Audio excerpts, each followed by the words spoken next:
sorcier, meurtrier, sorcier, adultère, méchant, tout ce que tu es, avant de connaître Christ, tu es sauvé. Et tu as quitté le jugement de la condamnation et le jugement de l'enfer pour entrer dans le royaume de Dieu gratuitement. Mais depuis le jour que tu as cru, tout ce que tu as commencé par faire sera jugé en Christ. De mauvais comme de bon. Ce n'est pas seulement le bon et ce n'est pas seulement le mauvais. Tout ce que tu as fait de bon sera jugé en tant que chrétien et tout ce que tu as fait de mauvais sera jugé en tant que chrétien. Donc il faut vivre avec cette mentalité. Il ne faut pas croire que nous sommes en Christ et nous ne viendrons pas au jugement. C'est très faux. Nous viendrons au jugement. Rappelle-toi de ça. Okuzan betowe wenwe nazewe mnogbato emeo dagbede awale biyo bisese nakwedowe okuzan betowe wenwe nazewe mnogbato emeo nyanya de awale biyo bisese nakwedowe. Depuis le jour que j'ai commencé par enseigner ceci, le dimanche passé, je deviens de plus en plus conscient que chaque pas que je pose maintenant, publiquement ou en privé, devant Dieu, je rendrai compte. Étant pasteur, étant apôtre, étant chrétien, je rendrai compte, privé ou public. Seuls les motifs et tout ça là seront jugés. C'est très important d'être conscient de ça. Ça va affecter notre manière de vivre. Ça va affecter notre manière de voir l'avenir. Okuza betowe wenwe nazeule mongbato emeo dagbede awale biyo sekwenwe sagule ngabisese enabloa kontanuwe dowerozan. Voilà, étant chrétien, il ne faut pas oublier qu'il y a un jugement qui t'attend au tribunal de Christ. Pas un jugement qui t'envoie dans l'enfer, mais un jugement qui va évaluer ta christianité, qui va évaluer comment tu as vécu ta vie chrétienne, qui va évaluer ta justice, ton obéissance, ta fidélité, les fruits que tu as portés. Ce jugement va évaluer ça. Et ce jugement sera une porte d'entrée pour ton avenir. Ce jugement va déterminer ta position, ton rôle, ta statut et ton autorité dans le royaume millénaire de Dieu et de ce qui va suivre après. Le salut est gratuit, mais les autres choses sont des récompenses. C'est-à-dire des remboursements au mérite. Des remboursements aux œuvres accomplies. C'est très important. Et je vais continuer avec ça aujourd'hui. J'ai déjà dit peu de choses. Je continue aujourd'hui pour parler de la suite de ce siège, Bema, tribunal de Christ. J'avais déjà dit tout chrétien doit comparaître. C'est forcé. Pasteur, tout le monde doit être là-bas. Et je vais commencer avec les livres. Les livres de souvenirs, les livres de vie, les livres qui existent déjà, dans lesquels sont écrits tout ce que nous sommes en train de faire aujourd'hui, pendant que nous sommes encore sur cette terre. Nous avons ici 5 livres. Les 5 livres du tribunal de Christ. Le premier livre, c'est le livre que j'appelle le livre des vivants. Le livre des vivants.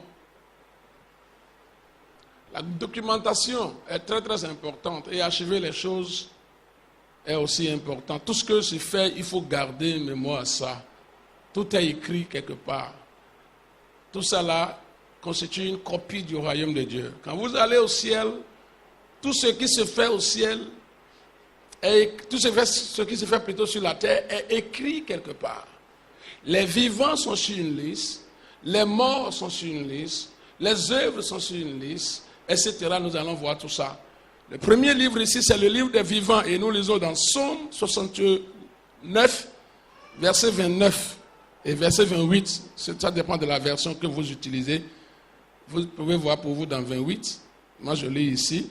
Ce que je vais lire se trouve là-bas. Psaume 69, verset 28. Qu'il soit effacé du livre de vie et qu'il ne soit point inscrit avec les justes. Ici, c'est David qui est en train de faire la prière contre ses ennemis et qui demande à Dieu d'effacer leur nom du livre de vie. Bref, mais ici, ce que nous faisons sortir, c'est le fait qu'il y a un livre appelé livre de vie. Il y a deux sortes de livres de vie. Donc ici, nous avons vu le livre de vie. 2. Nous avons vu le livre de vie de l'agneau. Le premier livre de vie ici, c'est le livre de vie général, le livre de vie de Dieu le Père. Le deuxième livre de vie ici que nous voyons ici, c'est le livre de vie de l'agneau, c'est-à-dire le livre de vie de ceux qui sont vivants en Jésus-Christ, ceux que Christ a connus comme des gens qui vivent en lui. C'est ça qu'on appelle le livre de vie de l'agneau. Et ça là se trouve dans Apocalypse 3, verset 5. Je lis Apocalypse 3, verset 5. Celui qui vaincra sera revêtu aussi de vêtements blancs, et je n'effacerai point son nom du livre de vie, et je confesserai son nom devant mon Père et devant ses anges. Donc vous verrez que ici, ces gens-là sont inscrits dans le livre de Jésus-Christ, et Jésus est en train de parler en leur nom auprès du Père. Je confesserai leur nom, je les présenterai, je défendrai leur cause auprès de mon Père. Ceux qui sont dans le livre, dans mon livre de vie. Ça, c'est Jésus-Christ, l'agneau de Dieu. Nous allons lire aussi pour cela Apocalypse 13, verset 8. Et Apocalypse 13, verset 8. Et tous les habitants de la terre adoreront ceux dont le nom n'a pas... Non, l'adoreront. Ceux dont le nom n'a pas été écrit dès la fondation du monde dans le livre de vie de l'agneau qui a été immolé. La suite viendra après. Il y a quelque chose qui les attend. Ceux-là dont le nom, vous voyez, n'a pas été écrit dès la fondation dans le livre de vie de l'agneau qui a été immolé. Donc le livre de vie de l'agneau. Troisième livre, le livre des larmes. C'est le livre dans lequel ceux qui traversent des difficultés et qui coulent des larmes sont écrits. Ouais, quand tu vas à l'hôpital, tu verras le nom des patients écrits. Telle pathologie avec tous ceux qui souffrent, telle pathologie avec ceux qui souffrent, telle avec ceux qui souffrent. Et c'est écrit quelque part. Et on a fait chaque maladie avec son docteur, etc. Au ciel aussi, il y a un livre qui écrit, ou bien dans lequel est écrit le nom ou les larmes de ceux qui souffrent et qui coulent les larmes, qui traversent des moments difficiles. Nous trouverons ça dans Psaume 56, verset 9. Psaume 56, verset 9 qui dit « Tu comptes les pas de ma vie errante, recueille mes larmes dans ton outre. Ne sont-elles pas inscrites dans ton livre ? Mes larmes sont inscrites dans tes livres. » Vous voyez, c'est ça qui permet à Dieu parfois de venger. Lorsque vous faites pleurer quelqu'un, ces larmes sont inscrites dans un livre. Et il y aura un jugement pour ça. Qui t'a fait pleurer, qui t'a fait souffrir. C'est très important de savoir que tout est écrit. Ça, c'est le livre des larmes. Et nous avons vu également dans 2 Rois 20, le verset 5. 2 Rois 20, le verset 5. Retourne et dis à Ézéchias, chef de mon peuple, ainsi parle l'Éternel, le Dieu de David, ton père. J'ai entendu ta prière et j'ai vu tes larmes. J'ai vu tes larmes. Les larmes que tu coules, j'ai vu ça. Je ne sais pas si dans un autre contexte, quelqu'un coule les larmes ici. Mais je veux te rassurer que le Seigneur voit tes larmes. Le Seigneur voit ta misère. Et il écrit ça quelque part. C'est pour quelque chose. Sois serein et garde le courage. Quelqu'un me dit Amen. Amen. 4e livre, je crois. C'est ça, non? 4e livre, le livre des actes ou le livre des œuvres. Ce que nous faisons. Les œuvres que nous faisons sont inscrites dans un livre devant Dieu. Nous voyons dans Daniel 7, verset 10.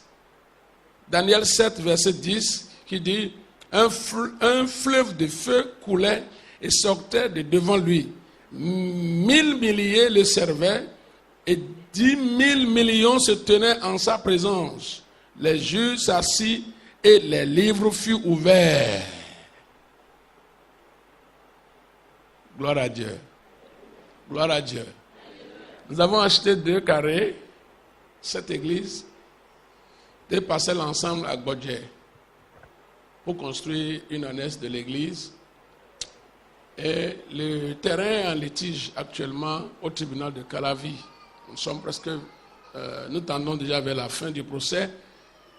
Et par la grâce de Dieu, l'église sera délibérée en faveur de l'église. Amen. Mais chaque fois que nous allons à l'audience, vous allez voir des dossiers qui seront déposés par les greffiers devant la table du juge. Et quand le juge se présente, il prend dossier par dossier, numéro par numéro. Et quand on tombe sur vous, on ouvre votre dossier, on vous appelle, vous vous tenez à la barre et vous défendez votre cause. Bien-aimés, il y a des livres de nos actes devant Dieu. Et quand les juges seront installés le jour-là, on fera apparaître ces livres et on commencera par ouvrir page par page et numéro par numéro, nom par nom, jusqu'à tomber sur ton nom. Et ce que tu fais maintenant est déjà écrit dans ce livre-là et c'est avec ça qu'on va te juger. Très important. Il faut avoir ça en pensée. Les livres de nos actes. Nous avons ça dans Daniel 7. Et vous vous rappelez que dans ce Daniel, il y avait une main sans corps qui écrivait au mur du roi. Et l'explication était impossible aux hommes ordinaires et même aux magiciens extraordinaires. Alors Daniel était appelé pour interpréter l'écriture et c'était une justice des œuvres, c'était un jugement des œuvres du roi où il était écrit pesez, pesez léger. Dieu a jugé tes œuvres, Dieu a jugé ta vie et tu n'as plus de poids devant lui. Par conséquent, la même nuit, le roi fut tué. Bon, toi, tu ne mourras pas au nom de Jésus. C'est une histoire. Mais garde en pensée que tes œuvres sont écrites dans un livre. Tout ce que tu fais, étant chrétien ou non. Bien sûr que le jugement sera séparé. Des chrétiens, des non-chrétiens. Mais tout est écrit. Qu'on appelle le livre des actes. Apocalypse 20, verset 12. Apocalypse 20, verset 12, je lis. Et je vis les morts, les grands et les petits, qui se tenaient devant le trône. Des livres furent ouverts. Et un autre livre fut ouvert, celui qui est le livre de vie. Et les morts furent jugés selon leurs œuvres, d'après ce qui est écrit dans ces livres. Ce qui est écrit dans ces livres. Ce qui est écrit dans ces livres. La différence là-bas, bien-aimé, avec les juges d'ici, aucun juge actuellement ne te suit pour voir ce que tu es en train de faire. Pour que le jour où tu comparaîtras devant lui, il puisse déjà lui-même être témoin si vrai ou faux ce que tu as fait est juste. Alors là, tu peux te présenter à n'importe quel tribunal aujourd'hui sur cette terre et mentir. Et dire non. Et également, si nous sommes sur cette terre et que tu es strong, que tu as de l'argent et tu es reconnu, on peut te voir en flagrant comme ça et tu pourras toujours dire non jusqu'à t'en sortir. Ça, c'est sur cette terre. Mais là-bas, bien-aimé, les juges te suivent en même temps. Le grand juge, Dieu un juge, il te suit en même temps partout et il écrit tout en même temps. Donc, ce serait impossible de se présenter devant lui un jour et de vouloir mentir. Ce n'est pas possible. Le juge t'a suivi lui-même pour venir écrire. Et donc, quand tu es venu devant lui pour juger, c'est déjà selon ce qu'il a déjà, lui juge, selon ce qu'il a déjà écrit, qu'il va donner comme jugement. 5e livre, c'est ce qu'on appelle le livre des souvenirs. Livre des souvenirs dans Malachie 3, verset 16. Je lis. Alors ceux qui craignent l'Éternel se parlaient l'un à l'autre. L'Éternel fut attentif et il écouta. Et un livre de souvenirs fut écrit devant lui pour ceux qui craignent l'Éternel et ceux qui honorent son nom. Un livre écrit là-bas, et où quand tu fais quelque chose, c'est écrit, et à un moment donné, Dieu passe en revue tout ce qui est écrit, et il se rappelle de ce que tu as fait. Livre de souvenirs. Il se souvient de ce que tu as fait. Si tu as prié, il y a un livre de souvenirs dans lequel ta prière est notée, exaucée ou non. Le jour viendra où on passera en revue ce livre-là, souvenir, et on verra ta prière. Et vous allez, c'est pourquoi vous lisez dans la Bible, vous verrez, l'Éternel se souvient de temps. L'Éternel se souvient de temps. C'est pas qu'il a oublié, mais ce que la personne a fait a été écrit quelque part, et un jour est venu, on a passé en revue l'écrit, et on veut maintenant récompenser la personne. Si c'est le mal, on récompense. Si c'est le bien, on récompense. Livre de souvenirs. C'est comme ça aussi si c'est un bien, un don, une semence que tu as fait, c'est écrit quelque part. Et un jour, Dieu passera en revue ton aumône. Et il va dire, je me rappelle que tel jour, tu as donné telle chose, tu as fait telle chose, tu as semé telle chose. Ça nécessite, ou bien la récompense équitable de ça, c'est telle chose. Et on se souvient de toi. Livre de souvenirs. Deuxième chose que nous allons voir aujourd'hui sur le tribunal de Christ, c'est que le jugement sera équitable. Le jugement sera équitable. Ceux qui n'ont pas Christ iront, en tout cas, dans l'autre jugement, pas ici. Mais ici, dans l'autre jugement, ceux qui ont Christ seront défendus par leur avocat Christ. Mais le jugement dont nous parlons, c'est Christ, l'avocat même, qui se positionne en juge et qui veut juger. Donc là, il n'y a pas de défense que toi-même. Je ne sais pas si vous comprenez. Il n'y a pas de défense. C'est l'avocat qui est devenu juge, ministre de la Justice. Excusez-moi, ça c'est autre chose. Bref, je parle du ciel. Aujourd'hui, Jésus est notre avocat. D'accord? Et il nous défend parce que nous avons cru en son nom. Quand le diable nous attaque, il nous défend. Quand Dieu aussi veut nous attaquer de nos faiblesses, Jésus nous défend. Mais un jour, l'avocat qui nous défend aujourd'hui deviendra juge pour nous juger. Qui va nous défendre?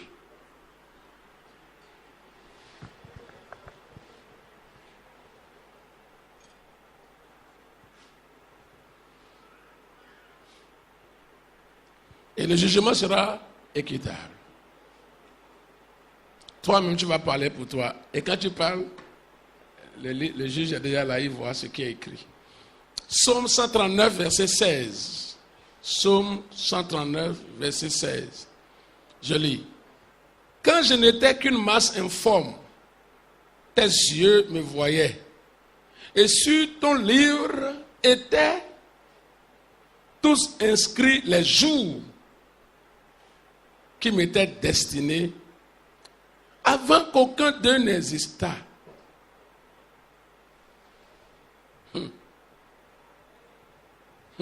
Gloire à Dieu.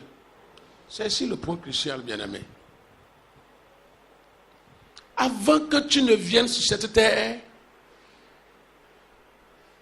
ta destinée a été déjà écrite dans un livre.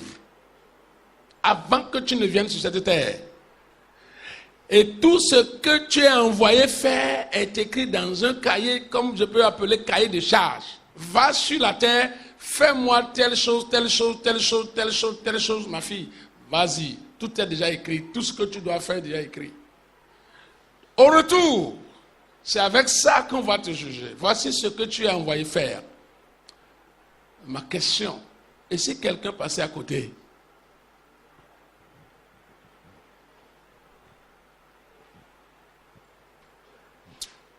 C'est pourquoi ce que tu fais aujourd'hui, tu dois vraiment prendre conscience et analyser ça avec la connaissance que tu as sur Dieu, la connaissance que tu as sur Dieu aujourd'hui. Que cette connaissance te permette d'analyser un peu ce que tu fais par rapport à ce pourquoi tu es envoyé sur cette terre. Tu es envoyé sur cette terre pour un objectif précis qui est déjà écrit dans un livre. Le jour où Christ va te juger, il prendra ce livre-là, dans lequel ta destinée de ta naissance jusqu'à ta mort est déjà inscrite devant lui. plus quand tu es venu maintenant, tout ce que tu as commencé par faire est déjà aussi écrit quelque part. Eux, ils ont écrit ça chez eux là-bas. Mais quand toi tu es envoyé, tout ce que tu as commencé par faire, on écrit ça aussi quelque part. Les deux seront là le jour là, et on verra.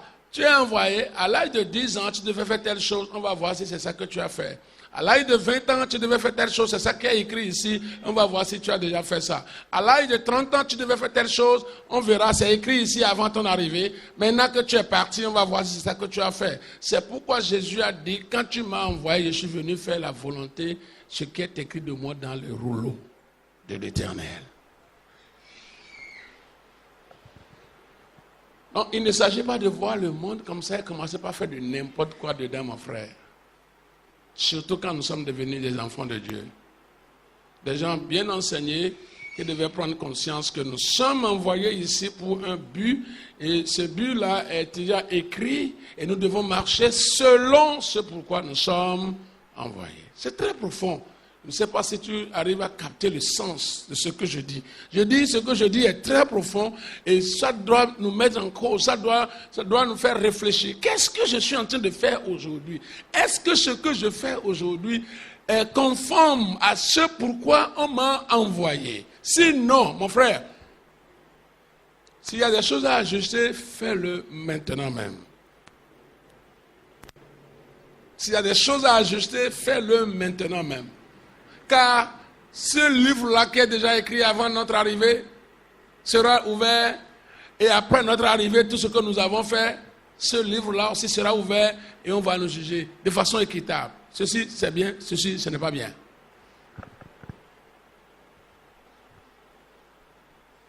Donc, il ne s'agirait pas d'un jugement où on prend en l'air, on commence par accuser, on commence par dire quelque chose. Non, c'est des choses qui sont déjà écrites. Et vous comprendrez l'essentiel de faire la volonté de Dieu dans ce jugement-là dont nous disons. Il y a des gens qui ne comprennent jamais.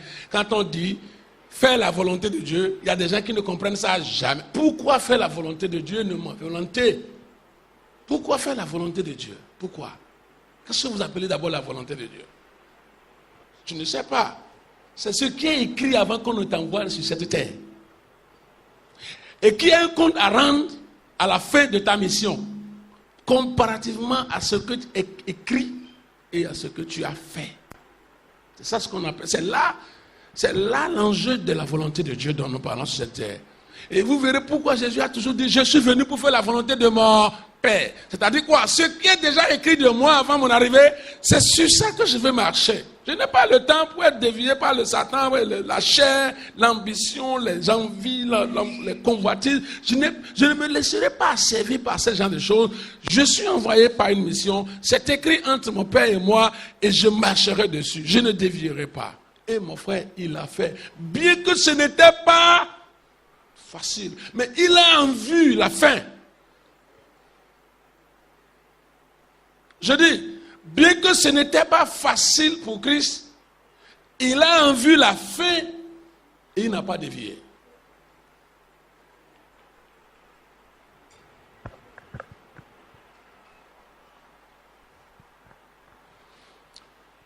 Exode 32, versets 32 à 33. Exode 32, versets 32 à 33. Pardonne maintenant leurs péchés, sinon efface-moi dans ton livre que tu as écrit. L'Éternel dit à Moïse, c'est celui qui a péché contre moi que j'effacerai dans mon livre.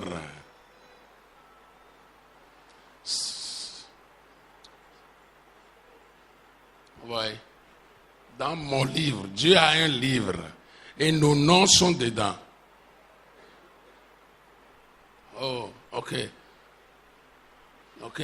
Et ici se pose question de doctrine. Dieu pourra-t-il effacer le nom de quelqu'un qu'il a déjà écrit?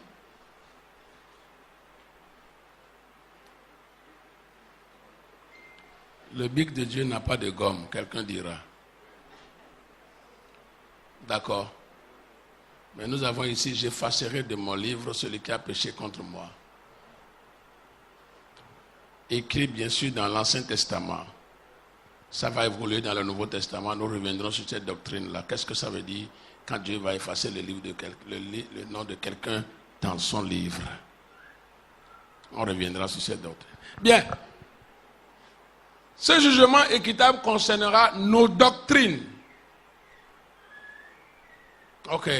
En matière d'église, c'est vrai que nous ne faisons pas la promotion de nos statuts et règlements intérieurs dans les EMD. Mais nous avons une doctrine dans les messagers de Dieu, dans nos statuts, qui dit, dans les messagers de Dieu, tu ne feras pas ceci, tu ne feras pas ceci, tu ne feras pas ceci. En réalité, ce n'est pas de votre faute, mais peu connaissent cette doctrine-là. Nous serons jugés par cette doctrine-là. Nous qui avons mis cette doctrine-là, nous serons jugés. Est-ce que c'est de la volonté de Dieu? Et vous qui avez appris cette doctrine-là, vous avez marché ou non sur cette doctrine, vous serez aussi jugés par ça. Est-ce que vous avez quelle est votre doctrine d'abord? Est-ce que vous avez suivi votre doctrine? Nos doctrines seront jugées là-bas. Et toutes les églises qui ont des doctrines, notre doctrine, on voile, on ne voile pas, on porte togbé, on ne porte pas togbé, on porte chaussures, on ne porte pas chaussures, on porte habit blanc, on ne porte pas habit blanc, tout sera jugé devant Christ. Entre Christ et nous, Église, uniquement. Nos œuvres seront jugées équitablement. Ce que tu as fait sera jugé. Notre intendance sera jugée. Avant que tu ne quittes cette terre, combien de francs passera dans ta main? À partir de 1 franc jusqu'à 1 milliard que tu comptabiliseras avant de quitter cette terre. Comment tu as géré ça? 1 franc, 1 franc, 1 franc. Tu vas gérer ça. Et j'avais ce problème-là naturellement.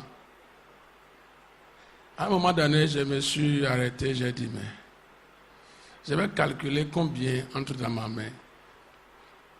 J'ai calculé ce qui entre dans ma main. Et j'ai compris. Ce n'est même pas aujourd'hui. C'est un moment où j'avais encore de moto. Je roulais encore sur moto.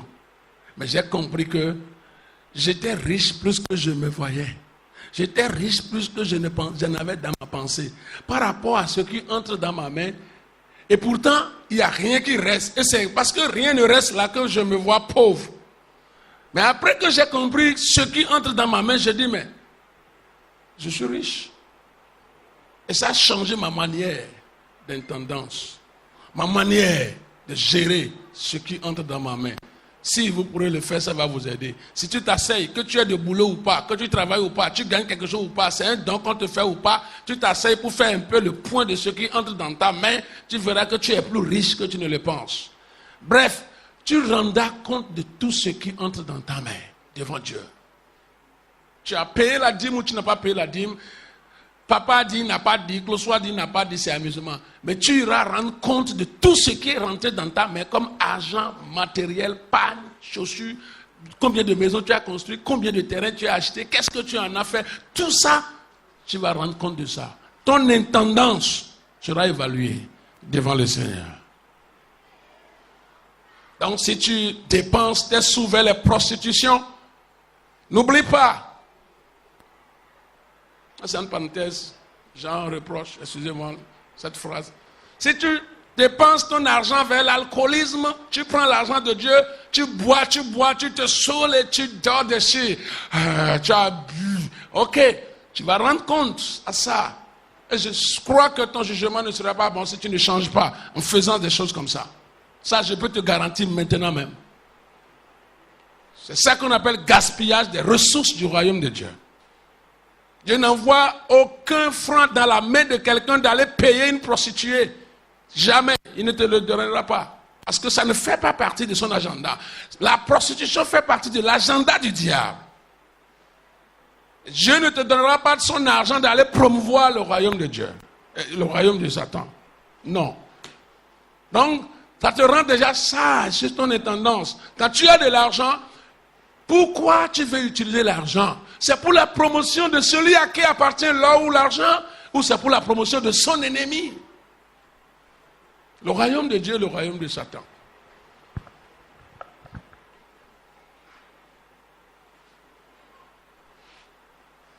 Notre intendance sera évaluée devant Christ. Tu sais, Les dons que Dieu nous a donnés. J'ai parlé d'intendance, j'ai parlé seulement financièrement. J'ai parlé aussi de matériel. Je viens maintenant dans l'église. Les dons que Dieu nous a donnés. Dons de chanter. Dons de jouer guitare. C'est des talents. Dons de prêcher. Dons d'enseigner. C'est des talents. Ceux qui sont à la technique là-bas, il y a des gens qu'on va mettre à la technique. Ils n'auront aucune passion d'être à la technique. Même s'ils veulent le faire. Ils n'ont pas la passion de le faire. Ils ne peuvent pas parce que ce n'est pas leur don. Ce n'est pas leur domaine. C'est un don que Dieu a confié à quelqu'un.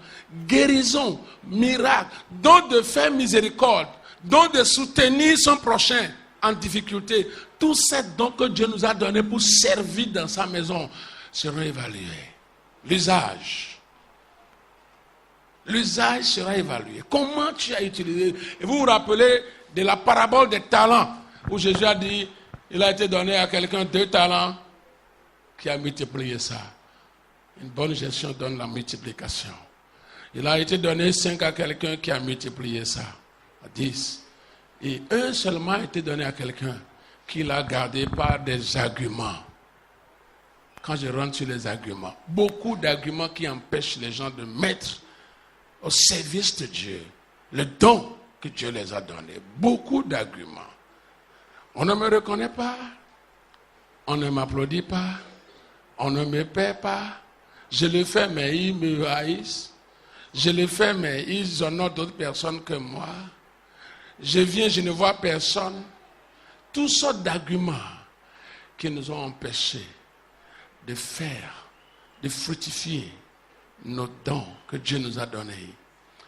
Oubliant que ces arguments ne sont que des pièges du diable pour nous empêcher de recevoir la récompense qui sera donnée au tribunal de Christ. Oublions ça. Que tout ce qui se passe là, pour nous empêcher, les amertumes, les blessures que nous recevons dans nos cœurs et qui nous paralysent et nous affaiblissent de faire évaluer nos talents, ne sont que des pièges pour nous ravir la récompense de Dieu. Et si nous comprenons ça, nous devons nous lever, surmonter ces arguments-là qui nous empêchent de faire l'œuvre de Dieu et de continuer à faire l'œuvre de Dieu, peu importe ce que nous rencontrons comme adversité.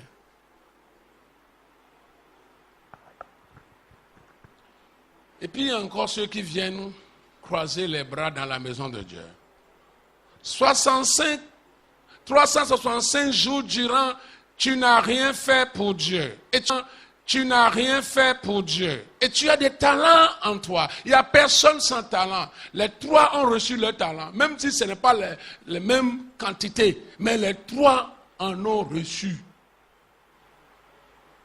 Ça veut dire quoi? Il n'y a personne ici sans talent. Il n'y a personne ici qui ne peut rien faire. Qui ne peut rien faire dans cette maison. Il ne peut pas danser, il ne peut pas chanter, il ne peut pas enseigner, il ne peut pas amener les âmes à Christ, il ne peut pas prier, il ne peut pas veiller, il ne peut pas jouer la musique, il ne peut pas. Il n'y a personne ici sans talent. Nous avons tous le talent. Ton talent est différent de mon talent. Mon talent est différent de ton talent. Il y a des choses que tu pourras bien faire et quand on me place là, je ne pourrai rien faire dedans. Mais il y a des choses dans lesquelles je suis très bien et quand on te place là, tu ne pourras pas le faire. Mais ce qui est demandé ici, c'est que chacun puisse mettre en œuvre ce qu'il a reçu, peu ou beaucoup. Tu as reçu 1, ne jalouse pas celui qui a 5 pour garder ton 1. Tu as reçu 2, ne jalouse pas celui qui a reçu 10 pour garder tes 2. Ce qu'on te demande seulement là, c'est d'évaluer, c'est de développer, c'est de mettre en œuvre les 2 là que tu as reçus. C'est terminé. C'est tout. On ne te demandera jamais 10 alors qu'on t'a donné 2. Jamais. Mon frère, je voudrais t'exhorter là déjà à commencer par faire quelque chose dans la maison de Dieu. Dans la maison de Dieu. Balayer, c'est quelque chose. Gagner les âmes, amener les âmes à Christ, c'est quelque chose. Jouer, danser, c'est quelque chose. Même c'est difficile à certains quand on joue de danser.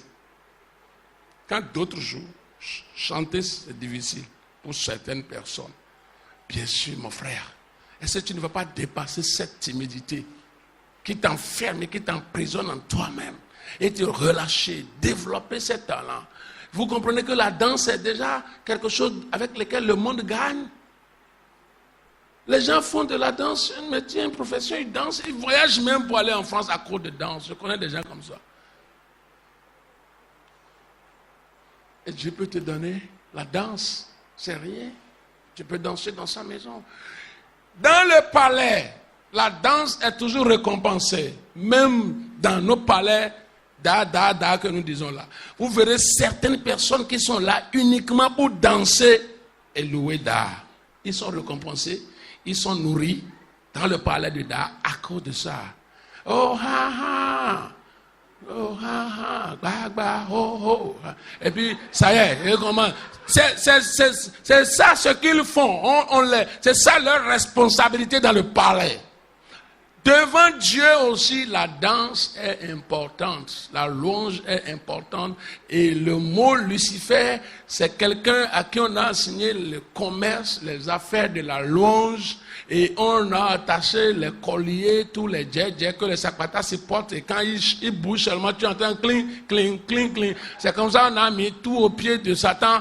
Et son être, son existence, son mouvement donnait gloire à Dieu.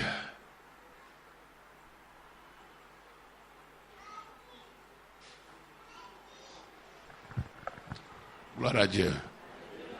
Notre intendance sera évaluée de façon équitable. Le culte que nous faisons sera évalué. Les motifs de nos cultes, pourquoi tu es venu ici ce matin, ça sera évalué. Si c'est pour adorer Dieu, depuis que tu es à la maturité, et que non seulement de chercher de l'argent, je suis juste là pour que Dieu blesse me. C'est pas ça, mais je suis venu adorer Dieu. Il y a deux choses différentes. Un nouveau venu, païen, peut venir parce qu'il a besoin de la touche de Dieu, il a besoin de la guérison, il a besoin de la délivrance, il a besoin de beaucoup de choses. Ok, c'est par là que nous venons tous vers Dieu, la majorité. Mais après que tu as connu Dieu, les motifs de ta relation avec Dieu doivent dépasser un gain naturel. C'est-à-dire quoi? Je viens vers Dieu pour l'adorer. Et imaginez-vous.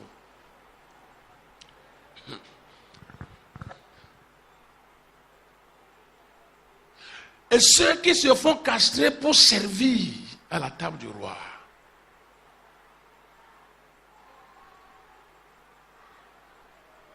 Regardez le prix de leur service. Ok. Regardez Zacharie et sa femme Élisabeth. Ce couple qui a mis plus tard Jean-Baptiste au monde. Dans quel intérêt ils ont servi Dieu dans leur jeunesse jusqu'à vieillir sans enfants?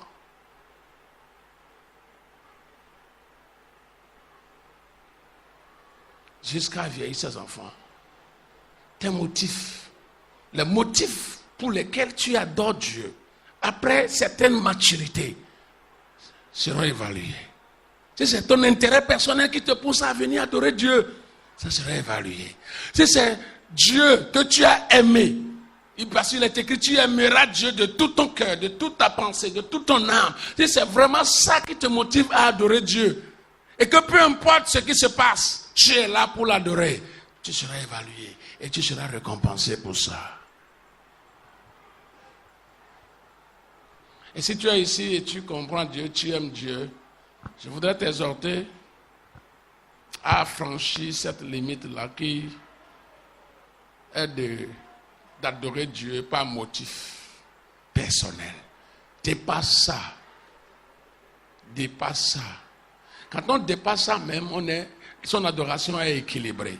On n'est plus au niveau où Dieu ne m'a pas fait ceci, je ne viendrai plus à l'église. Dieu ne m'a pas fait ceci, je ne l'adorerai plus. Depuis que je suis là, je chante, il ne m'a pas fait ceci, j'ai honte de chanter, je ne le chanterai plus. Dieu ne m'a pas fait ceci, je fais accueil, je ne ferai plus. Dieu m'a fait ceci, je ne prêcherai plus. Parce que là, quand on dépasse ce niveau-là, peu importe ce que Dieu nous fait dans le sens naturel, on l'adore.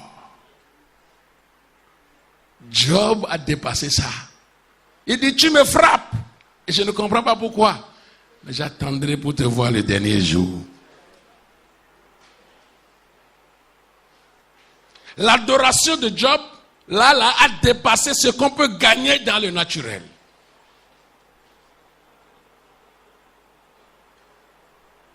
Parce que là, il a tout perdu. Amen.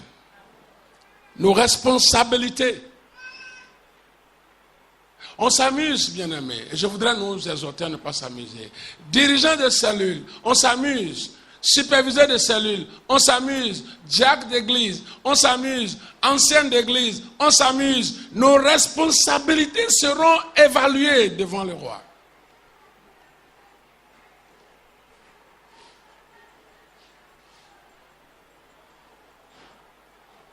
Notre soin à nos responsabilités, notre diligence à nos responsabilités, notre honnêteté à faire ce qu'on nous a confié, nos motifs qui nous poussent à faire ce qu'on nous a confié, si c'est pour être vu, si c'est pour avoir le nom, si c'est pour avoir le titre, si tout ça là, ou bien je ne sais pas, tout ça là sera évalué, mon frère. Donc si on te confie quelque chose dans cette maison, mon frère, sois mature et sais que même si c'est moi qui te l'ai confié, comme je te dis, je suis envoyé, je rendrai compte. Toi, tu rendras compte aussi à qui m'a confié la tâche. Et cesse de t'amuser. Cesse de t'amuser. Fais face à Dieu. Il faut te regarder tous les jours devant ce tribunal là où tu seras avec Christ en train de rendre compte. Même si c'est dans la messagerie de Dieu que tu es en train de faire ça, c'est à Christ que tu vas rendre compte. Parce que je suis persuadé que c'est lui qui m'a envoyé. Et le jour où je me rends compte que j'ai fait erreur, je n'ai jamais honte de revenir en arrière. Parce que tu vas payer ça plus tard si tu ne paies pas ça maintenant. Je répète, tu vas payer ça plus tard si tu ne le paies pas maintenant. Et plus le paiement dure, plus les intérêts augmentent. Vous comprenez, non? Plus le paiement prend de temps, le remboursement prend de temps, la correction prend de temps, plus les intérêts de ta faute s'augmentent. À cause du dégât que ça continue de créer.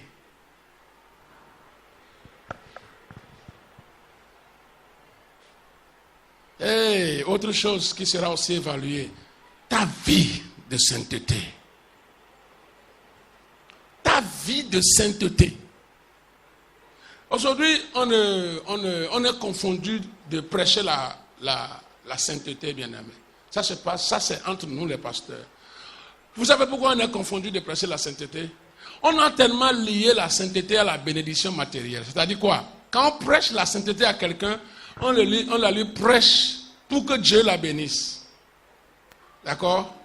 Bon, reste fidèle pour que Dieu te bénisse. Sois saint pour que Dieu te bénisse. Mais je te dis, il y a des gens avec lesquels on peut voir de l'argent, mais qui ne sont pas saints. Là, cette doctrine pose des problèmes.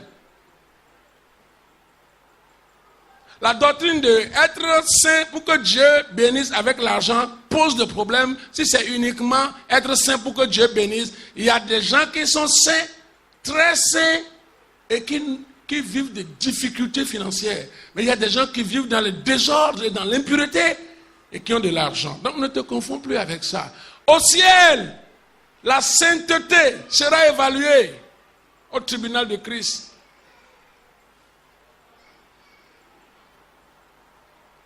Gloire à Dieu. Ta vie de sainteté, la manière dont tu t'es séparé des souillures de ce monde, la manière dont tu as mené une vie de pureté, de sainteté, tu as lavé ton cœur des souillures, des œuvres de ténèbres dans lesquelles tu voyais tes amis, vous étiez dedans, mais toi tu es sorti et tu t'es séparé de ces œuvres. Que tu reçoives bénédiction sur cette terre ou pas, que Dieu te donne moto à cause de ça ou pas, qu'il te donne maison à cause de ça ou pas, qu'il te donne véhicule à cause de ça ou pas, qu'il te donne habit à cause de ça ou pas. Quand tu seras devant le tribunal de Christ, ta vie de sainteté sera évaluée. Pourquoi? Tu es créé à être à l'image de Christ.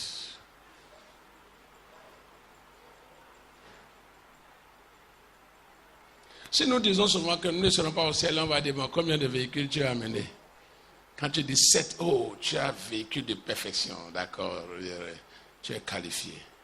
Alors, nous serons qualifiés pour quoi alors? La vie de sainteté que tu as menée. Comment tu es semblable à Jésus-Christ. C'est ça la vie de sainteté. C'est lui qui est notre sanctification.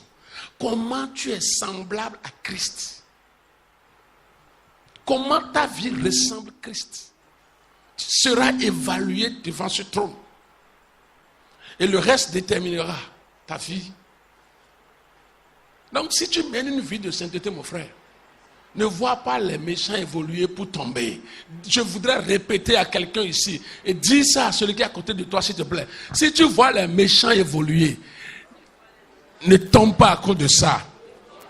Répète-lui ça. Si tu vois les méchants évoluer, ne tombe pas à cause de ça.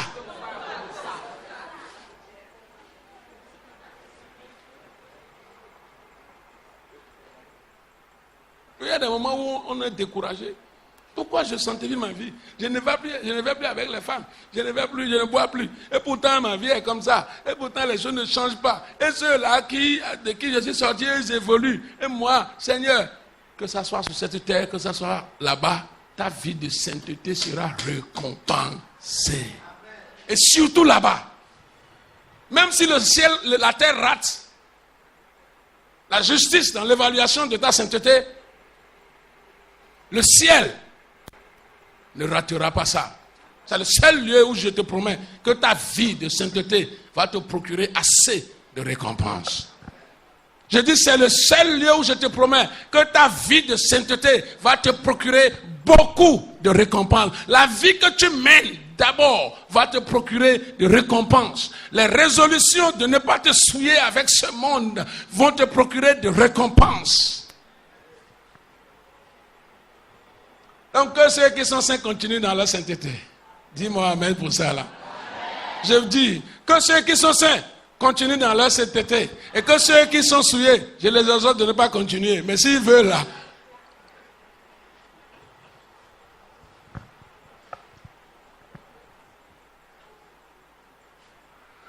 Gloire à Dieu. Que le Seigneur nous aide. Maintenant, pour finir pour aujourd'hui, issu de ce jugement sortira deux choses. Ceux qui seront qualifiés recevront leur récompense. Récompense ici veut dire rembourser par mérite. Grâce veut dire faire du bien à quelqu'un sans compter, sans évaluer ses mérites. Faveur. Et c'est ça le salut. C'est ça le salut. Ça ne dépend pas de qui est bien, qui n'est pas bon, qui est pécheur, qui n'a pas péché. Le salut ne dépend pas de ça. Qui a péché plus ou qui n'a pas péché plus. Le salut ne dépend pas de ça. Mais, après le jugement de Christ avec les chrétiens, la récompense est déterminée par les œuvres de mérite. De mérite. Mérite. Mérite. Et alors, à ce moment-là, il y a mérite. Ce n'est pas par faveur. Il n'y aura pas. Quand les clins pour les blancs, les blancs au c'est gamin. Et que ouais, quand il y a un temps pour toutes choses. Il y a un temps pour toutes choses. Il y a un temps de grâce. Et nous sommes dans ce temps de grâce-là. Et de ce temps de grâce, nous devons préparer l'avenir par nos œuvres. Car l'avenir ne sera pas pour grâce. Mais l'avenir sera au mérite des œuvres. De ce que tu as fait. Et de la vie que tu as menée. Colossiens 3, verset 24 a dit ça. Colossiens 3, verset 24. Sachant que vous recevrez du Seigneur l'héritage pour récompense. Pour récompense.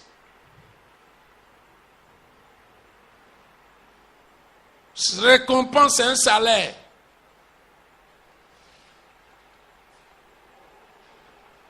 C'est un remboursement. Pas de mérite. Azori awa. C'est un roi na sunwe. Et donc le client. Et donc nous comédiens présentés. Et donc adassi na wa ido yo ya. Azope c'est un roi na su. Pepe. sachant que vous recevrez du Seigneur l'héritage pour récompense. C'est-à-dire, vous recevez l'héritage pas parce que vous avez cru, mais vous recevez l'héritage par les œuvres que vous aviez faites.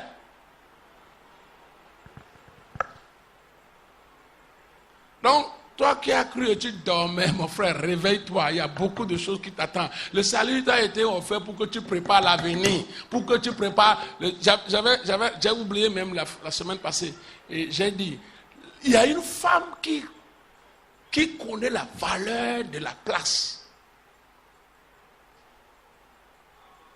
Et qui allait vers Jésus pour dire, Seigneur, s'il te plaît, je veux faire une prière. Le Seigneur dit, fais la prière. Il a dit, s'il te plaît, c'est concernant mes 2 fils qui te servent. Le Seigneur dit, fais ta prière. Et il dit, voilà, quand tu seras au ciel, s'il te plaît, Seigneur, il dit, oui, parle. Permets que mon fils aîné reste juste à ta droite. La chaise qui va te suivre à droite là, que mon premier fils reste là. Le Seigneur dit, d'accord.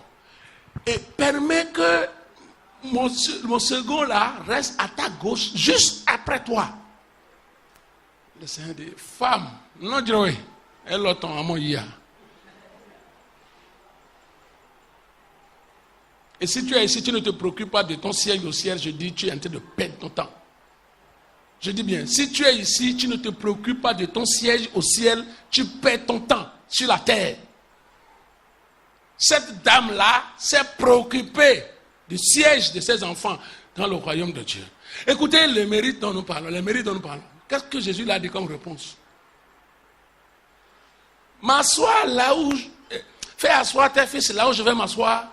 Pourront-ils boire la coupe? C'est-à-dire, pourront-ils traverser ce que je vais traverser? Pourront-ils payer le prix pour gagner cette place-là? Mon frère, pour gagner de place au ciel, c'est au prix de tes œuvres. Le salut te permet d'aller au ciel. Tes œuvres te permettent de disposer là où tu vas t'asseoir et tes récompenses au ciel. Le salut te permet d'aller au ciel et c'est gratuit. Mais pour trouver de place et pour avoir des récompenses au ciel, ce n'est plus gratuit. C'est selon tes œuvres que tu es en train de faire maintenant. Et si tu ne t'es jamais préoccupé de ça, fais de cela ta préoccupation première.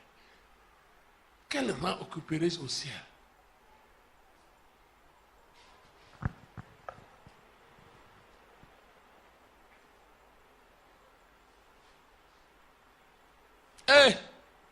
Ça ne serait pas moi. Et pendant que je transpire, je fais tout. On sera au ciel.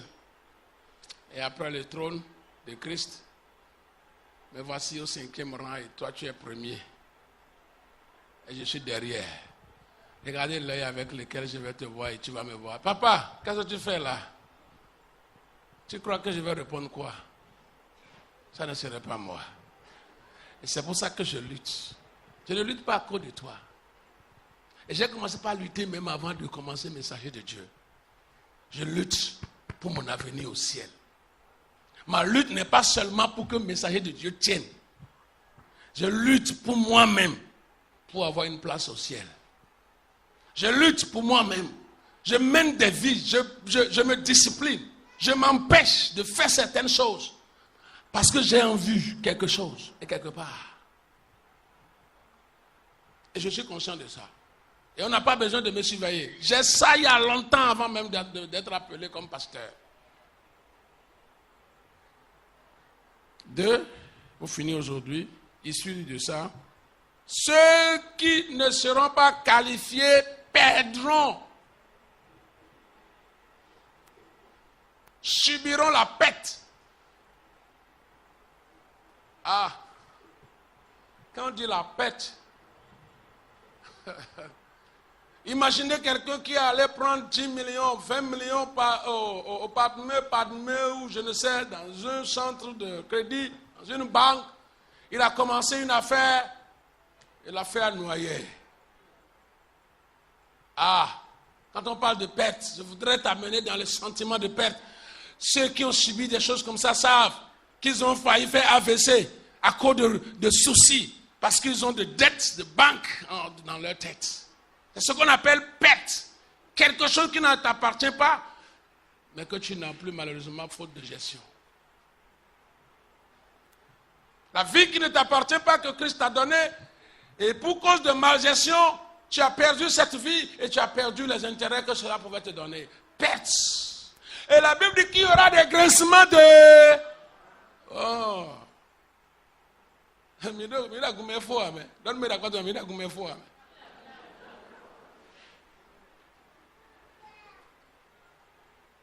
il y aura des grincements dedans pour les chrétiens, je dis bien. Ces grincements dedans, il y a plusieurs paraboles dans la Bible que parfois nous sommes confus de à quel temps et pour qui il y a des grincements dedans. Je vais continuer cet enseignement prochainement et vous verrez qu'il y a des grincements dedans pour les gens qui sont dans les églises aujourd'hui mais qui ne prennent pas conscience de leur avenir pour bien préparer ça. Il y aura grincement dedans pour eux. Ce n'est pas pour les païens. Les païens ne sont pas là.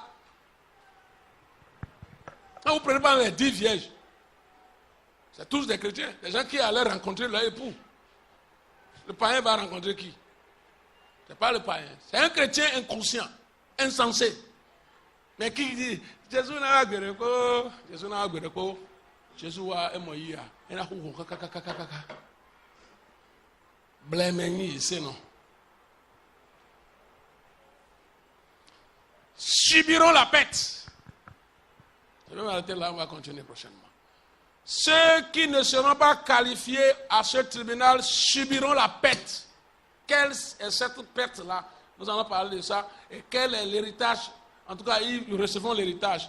Qu'est-ce qu'on a mis dans l'héritage? On va définir ça. Vous verrez des couronnes, plusieurs types de couronnes, plusieurs types de sphères d'autorité. Tout ça là est décrit dans la Bible. Et la pète, il s'agit de quoi? Tout ça là est décrit. Mais gardez en tête que nous finissons aujourd'hui par ceux issus de ce jugement. Ceux qui seront qualifiés recevront d'héritage comme récompense. Et ceux qui seront disqualifiés subiront simplement des pètes. Qu'est-ce qu'on appelle héritage? Qu'est-ce qui est perdu? Nous allons voir ça prochainement. Mais de maintenant, change ta vie. Change ta vie. Qu'on ne soit plus derrière toi pour que tu mènes ta vie de christianité que tu dois mener. Sois conscient. De maintenant, fais valoriser ton œuvre. Ton talent que tu sais que Dieu m'a donné le talent. Fais valoriser ça. Maintenant, sors des blessures. J'ai été blessé par le pasteur. C'est pourquoi je ne veux plus rien faire.